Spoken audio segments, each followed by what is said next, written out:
श्री स्वामी समर्थ. श्री गुरुचरित्र अमृतधारा अध्याय 16. श्री गुरु वैजनाथ येथे 1 वर्ष वास्तव्यास होते. तेव्हा एक ब्राह्मण श्री गुरूंकडे दर्शनासाठी आला आणि आपल्या गुरूंविषयी तक्रार करीत होता.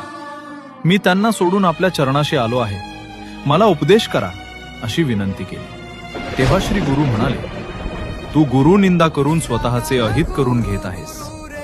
गुरुच ब्रह्मा विष्णू महेश्वर आहे आणि गुरु कृपेने सर्व साध्य होईल असा ब्राह्मणास उपदेश करून धौम्य मुनींच्या कथेद्वारे गुरु भक्तीचे महात्म्य सांगतात. धौम्य मुनींनी आपल्या शिष्यांची परीक्षा पाहण्यासाठी पहिल्या शिष्यास